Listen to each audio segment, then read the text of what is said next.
మీ favourite serials ఇప్పుడు టీవీకి ముందే సన్ నెక్స్ట్ యాప్ లో మస్తుగా అందరికి ముందే చూడండి. ఇప్పుడు సన్ నెక్స్ట్ యాప్ ని డౌన్లోడ్ చేసి సబ్స్క్రైబ్ అవ్వండి. మధ్యాహ్నం లంచ్ లో గుత్తొంకాయ కూర అంటే మీకు చాలా ఇష్టం. దాంతో పాటు సాంబార్ కంపల్సరీగా చేయాలి. నాన్ వెజ్ లో రాగి సంకటి, కోడి కూర అంటే చాలా చాలా ఇష్టం.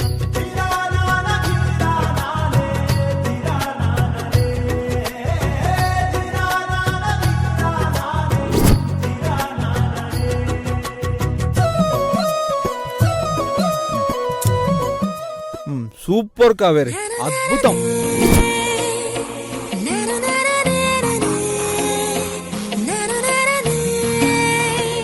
అమ్మయ్యా, అర్జున్ బాబుకి గతం అంతా గుర్తొచ్చేసినట్టుంది.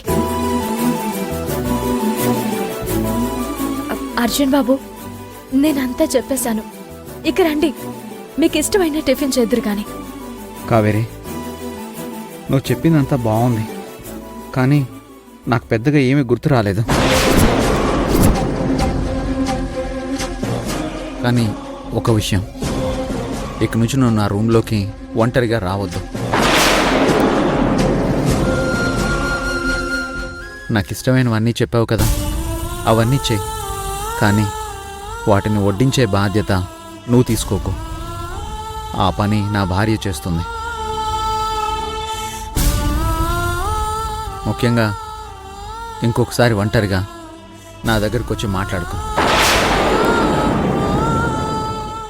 కావేరి, నేను ఆల్రెడీ పెళ్ళైన వ్యక్తిని, నువ్వు పెళ్ళి కాని అమ్మాయివి. నువ్వు ఇలా నా దగ్గరికి రావడం కరెక్ట్ కాదు. నీకు కష్టంగా ఉన్నా సరే నాకు చెప్పక తప్పదు. ఎందుకంటే నువ్వు ఇలా రావడం ఇద్దరికీ మంచిది కాదు. యమజ చూస్తే బాధపడుతుంది. అమ్మా, నాకెలాంటి పరిస్థితి కల్పించావు? నా భర్తే నన్ను దూరంగా ఉండు అంటున్నాడు. సారీ కావేరి, నా మాటలు నీ మనసుకి కష్టం కలిగించవచ్చు. నీ అభిమానం నాకు అర్థమైంది, కానీ దీన్ని వేరే వాళ్ళు తప్పుగా అర్థం చేసుకుంటారు. అది నా లైఫ్కే కాదు, నీ లైఫ్ కూడా మంచిది కాదు. సరే, టిఫిన్ చేయడానికి నేను వస్తాను, నువ్వు వెళ్ళు.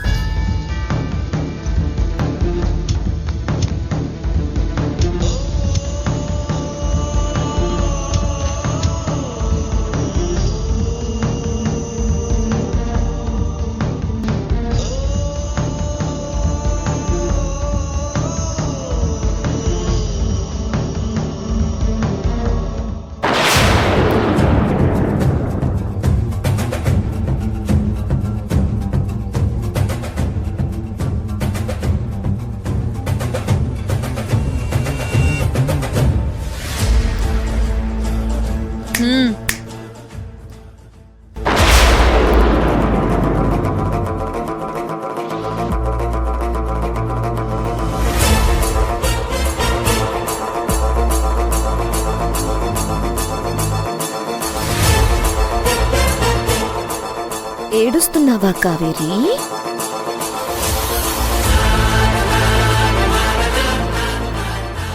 నీ ప్రేమ నీకిచ్చిన బహుమతిది. కొంతమంది శత్రువులను చూస్తే కోపం వస్తుంది, మరి కొంతమందిని చూస్తే జాలేస్తుంది. నిన్ను చూస్తే మాత్రం నవ్వొస్తుంది. ఈ దేశంలో గంగా, యమున, కావేరి లాంటి నదులు చాలా ఉన్నాయి. కానీ కనిపించని నది మరొకటుంది. అది నీలాంటి ఆడవాళ్ల కన్నీటి నది. యమజ, ఓకే ఓకే ఓకే, నువ్వేదో మంగమ్మ శబ్దం చేయడం, నేను వింటూ కూర్చోవడం, ఇదంతా మామూలే. పోయి వంట చేసుకో. చూడు, యాయువు పట్టైన అర్జున్ బాబు నా దగ్గరున్నాడు. నువ్వు నన్ను ఏమీ చేయలేవు. తగ్గో.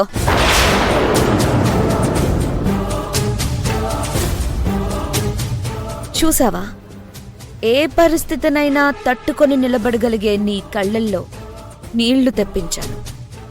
That is Yamaja 2.0. వెళ్ళు, నా మాట విని వెళ్ళి వంట చేసుకో. వెళ్ళు.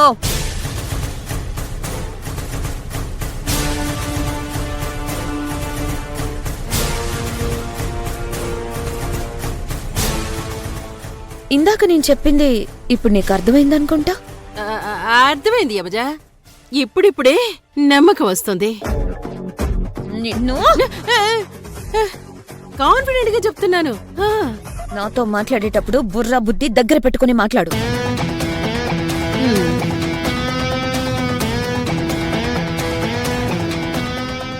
తిరిగి పాజిటివ్ గా చెప్పినా ఎక్కి చావదు. పొద్దున్న లేచిన దగ్గర నుంచి ఎవరిని వేసేద్దామా అని చూస్తుంది. వంకాయలు, టమాటాలు, సొరకాయలు టమాటాలు కిలో ఎంత బాబాయ్? 50 రూపాయలమ్మా. వంకాయలు అవి కిలో 60 రూపాయలమ్మా. అవో అరకిలో ఇవో అరకిలో ఇవ్వండి. అదేంటమ్మా, ఎప్పుడు 2 కిలోలు తీసుకునేవాళ్ళు ఇప్పుడు అరకిలో తీసుకుంటున్నారేంటి? కేజీలు తీసుకుంటే ఇంట్లో తినడానికి మనుషులుండద్దా? మరే ఇంటికి పెద్ద దిక్కేమో మొన్ననే ఎవరినో పొడవబోయి జైలుకెళ్ళింది. ఇక మిగిలింది శివా స్నేహే కదా, వాళ్ళేం తింటారులే. వీళ్ళదంతా ఒక విచిత్రమైన కథలే వదినా. రుక్మిణి పెద్ద కూతురు కావేరి ఉంది కదా, ఆవిడగారి సంసారం రకరకాల మలుపులు తిరుగుతుంది. ఒకసారి ఆవిడగారి మొగుడు అనుమానించి వదిలేశాడు. ఇప్పుడేమో ఆవిడగారు ఎవరో వచ్చి ఈయన నీ మొగుడు కాదు నా మొగుడు అంటుందంట. మా ఇంటి గొడవలన్నీ మీకెందుకు? మీ పని మీరు చూసుకోవచ్చు కదా. అలా ఎలా కుదురుతుంది? ఒకే కాలనీలో ఉన్నప్పుడు పక్కింట్లో ఏం జరుగుతుందో తెలుసుకోవద్దా? ముచ్చటించొద్దా? తెలుసుకోవాలి, కానీ సాయం చేయడానికి మాత్రమే తెలుసుకోవాలి. ఇలా దెప్పి పొడవడానికి కాదు. అబ్బో, ఉన్నమాటంటే ఉలికెక్కువని. అయినా మీరు మాత్రం తక్కువేంటి? మీ ఆయన ఎవరో పిల్లని తీసుకొచ్చి ఇంట్లో పెట్టాడుగా, మేమందరం అడుగుతున్నామని ఏవో కథలు చెప్పాడుగా. నోరు ముయ్యండి.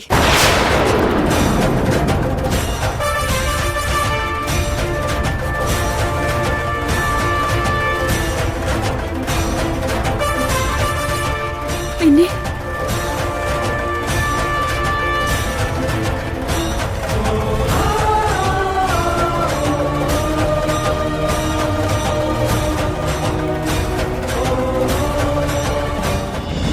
మంగళగిరి పిన్ని, నువ్వెప్పుడొచ్చావు? ఇదేనా రావడం? ఇందాకటి నుంచి ఏందే వాగుతున్నారు? ఇల్లన్నాక ఒక్కపోయి ఉన్నట్టే సంసారం అన్నాక ఏవో గొడవలుంటాయి. అవి మా ఇంట్లోనే కాదు మీ ఇళ్లలోనూ ఉంటాయి. మా స్నేహ పట్టించుకోదు కాబట్టి మీ గురించి మాట్లాడట్లేదు. ఇంతకీ నువ్వెవరమ్మా? హా, నా పేరు మంగళగిరి స్వరాజ్యం, స్నేహ పిన్నిని. చాలా మంది నన్ను మంగళగిరి పిన్ని అంటారు. మా స్నేహ జోలికెవరొచ్చినా తోలు తీస్తాను, జాగ్రత్త. వెళ్ళండి ఇక్కడి నుంచే, వెళ్ళండి. పదక్క. అమ్మా, బంగాళదుంపలో బంగారం లాంటి బేరం పోగొట్టారు కదమ్మా. ఎంత ధరెంతో చెప్పు, మొత్తం తీసేసుకుంటాం. అమ్మ స్నేహ, నీకేం కావాలో తీసుకోమ్మా.